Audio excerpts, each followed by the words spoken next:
অসহায় টুনির গল্প পর্ব ৫। তাহলে মা, আমিও এখন থেকে রান্না শেষ হওয়ার সাথে সাথেই গরম গরম খাবার খেয়ে নেব। গরম ভাত খেতে আমার যে ভীষণ ভালো লাগে।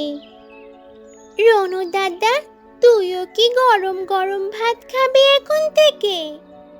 বাচ্চাদের এসব গল্প শুনে তখন টুনি বলে, আচ্ছা আচ্ছা, ঠিক আছে, সেসব পরে দেখা যাবে ক্ষণে। এখন আগে তাড়াতাড়ি খাওয়াটা শেষ করো। তোমাদের তো আবার স্কুলে যেতে হবে নাকি? আর তোমাদেরকে স্কুলে রেখে তারপর আমি কাজের সন্ধানে যাব। আমাকে যে আবার নতুন কাজ খুঁজতে হবে সোনা। তাড়াতাড়ি করে খেয়ে নাও তোমরা। মায়ের মুখে এসব কথা শুনে তখন রনু ও মনু তাড়াতাড়ি খাওয়া শুরু করলো এবং তারা খুব দ্রুতই প্লেটের সব খাবার শেষ করে ফেললো। এরপর স্কুলে যাওয়ার জন্য তৈরি হয়ে নিল। এরপর টুনি তাদের নিয়ে স্কুলের উদ্দেশ্যে রওনা দিল।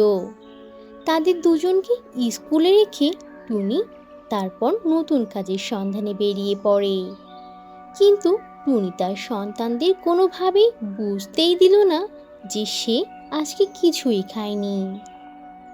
এরপর টুনি বাজার থেকে শাক সবজি কিনে নিয়ে এসে ঠেলা গাড়িতে করে সেগুলি এদিকে সেদিকে ঘুরে ঘুরে সারাদিন বিক্রি করে আর রাত্রে হোটেলে কাজ নেয়। সারা রাত জেগে সে হোটেলে কাজ করে। সারা রাত জেগে হোটেলের সব কাজ করে দেওয়ার পর হোটেলের মালিক খুশি হয়ে টুনিকে ভালো একটি পারিশ্রমিক দেয় আর টুনির হোটেলের কাজটা পার্মানেন্ট হয়ে যায়। এভাবে সারাদিন সে বাজার থেকে সবজি কিনে ঠেলাগাড়িতে করে বিক্রি করে সেগুলি।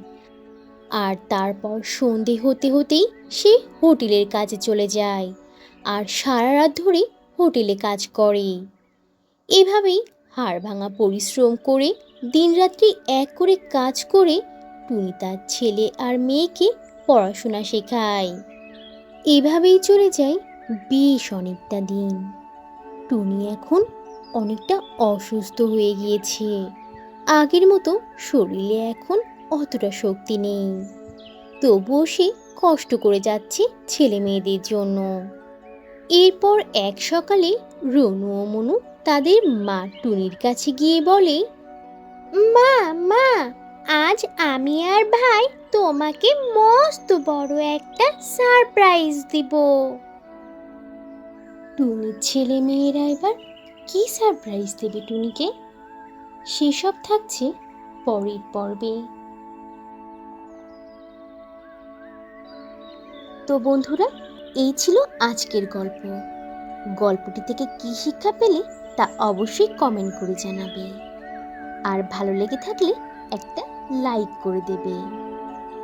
আর এখনো যদি চ্যানেলটি সাবস্ক্রাইব না করে থাকো তাহলে এখনই লাল রঙের বাটনটি চেপে চ্যানেলটিকে সাবস্ক্রাইব করে দাও আর অল দি নোটিফিকেশন প্রেস করে রাখো।